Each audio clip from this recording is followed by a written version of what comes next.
Hello, parking champions of Brooklyn. Welcome to how to fight a boot and tow in Brooklyn and the oddities of Willoughby Avenue, Brooklyn. Have you ever heard of something called a safety zone? Did you know that the parking ticket warriors can give you a ticket for safety zone and also boot and tow your car? It takes a $100 ticket and makes it into a $500 tow fee. Unbelievable. So let's talk about Willoughby Avenue. Let's look at this crazy street. Willoughby Avenue is a beautiful street. I highly recommend you bike on it.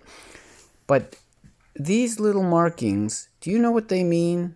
Just look at this little divider here. This little divider and this little bit of white paint actually means, it appears, nothing is very clearly marked, a safety zone. So somehow this area right here is a safety zone, even though it has no signs, no indication other than these divider, this one divider.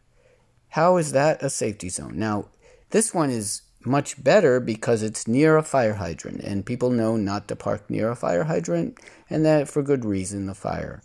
Now, safety zone, I don't know where that comes from. Safety zone, why doesn't every street have a safety zone? It's only Willoughby because the important folk must live there. Now, let's keep looking. This is even worse. The crosswalk is painted somewhat blue. If you look carefully here, somehow the crosswalk markings are completely gone, and are almost completely gone, and there's this faded blue paint, and there's a gutter, and then there's another divider, and the inconsistent double white lines. This place is done very poorly. It's marked very poorly. So when you have strict enforcement and poor markings, that's the worst of all possible worlds. You can have strict enforcement and clear markings, or you can have poor enforcement or lax enforcement and no markings, but you can't have poor markings, poor signage, and strict enforcement, because that means that this parking warrior, or whoever he is just making up things in his head. And that's not good. That's not a consistent system. Now look at this. We have another one where there's double white line. Over here, there's no double white line. Over here, there's nothing there. And over here, there is. What is going on? And why is there so many faded blue marks everywhere? Now look, there's a car pulling up. And let's keep looking. Look at this one. It has a flower pot for some reason. Flower pot, all broken. Look, if you look carefully, there's broken dividers left and right. There's construction. There's debris. There's garbage. There's everything you want to see is here. Now, on top of it, they have, I guess, remnant street signs that were there from before. Maybe before the street cleaning or the safety zones were painted in. And this must be years and years ago because the paint is completely faded. But they're not consistent with these no standing signs. They have one or two, and that can mislead a person that's looking at these and says, well, there is no sign, so what does this blue paint mean, right? Either remove the signs or make them consistent. More dividers gone, broken, all over the place. This place looks like it's been a trash dump. Then 5 miles an hour. How in the world can anyone go 5 miles an hour? You can walk faster than 5 miles an hour.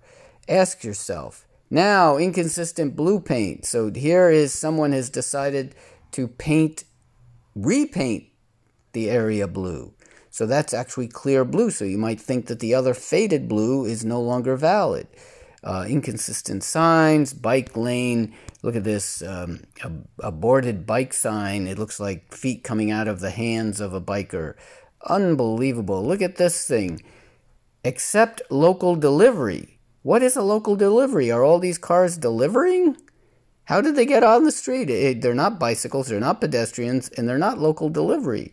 So where did these cars come from? How come they don't get tickets? Unbelievable. The whole area is just a mess. And the only real signs on the block actually say you can park. It just says you can't park Thursday, 11:30 to 1 p.m. So most of the block you can park. Then here's more inconsistencies. They've got people parked in the blue area, motorcycles with tarps. People, put in the comments, what do these tarps mean? Can you just cover your car and not get parking tickets? According to articles in Washington, D.C., these parking warriors cannot lift up the tarp. That would be bizarre if that's true. Is as simple as that? Then you have people parking inside the double white lines. There are no tickets in the mid-block. This is not even at the corners. It's hard to understand what's going on. But the bottom line is you can fight. And here's an example. Not guilty. The respondent has been charged with violating traffic law. And remember that one. 408. F6, standing and parking a vehicle in a safety zone and between a safety zone. And here, read this. And the adjacent curb or within 30 feet of points on the curb immediately opposite the ends of a safety zone. And I love this person, this administrative referee.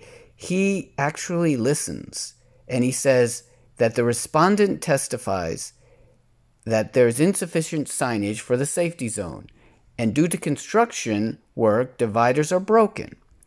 Respondent further testifies that the vehicle had not been parked next to a double line. Respondent testifies that this was a trap because the vehicles parked there all the time. I said vehicles parked there, not the vehicles. Respondent submits photos, maps, and videos of the area. Absolutely.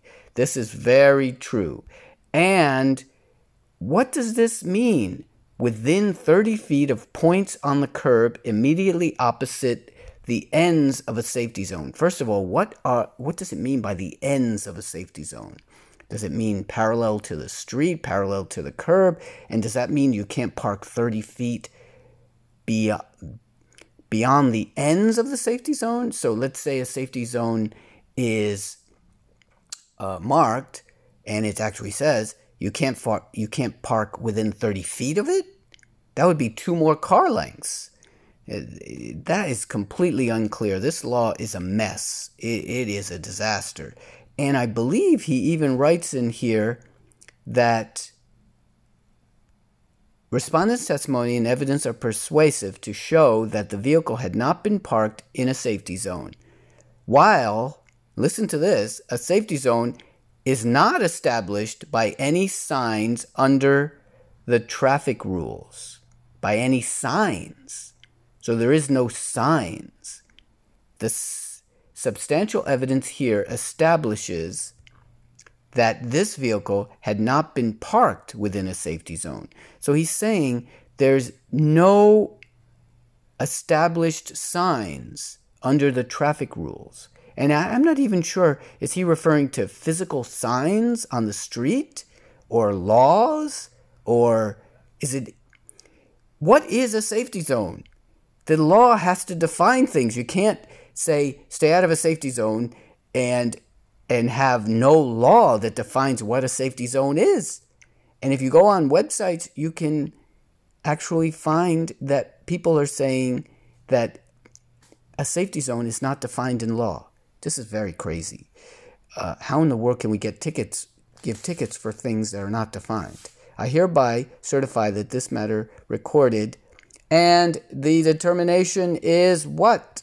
Is not guilty. Fine 0, penalty 0, yay. So that means that you get back your tow fee and boot fee. everything comes back. They have to. So I suspect that New York City is probably making $1 billion in this tow and boot system, and probably giving back about $100 million because they're making so many mistakes.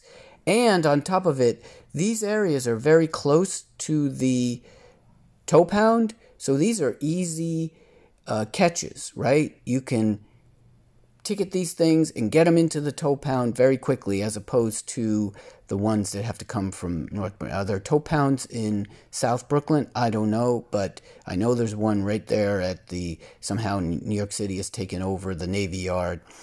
And one other question is, look at this, retain the record of your hearing for 8 years and 3 months. Where did that come from? 8 years and 3 months. That seems like a bizarre way to put it. 8 years and 3 months. Where did that come from?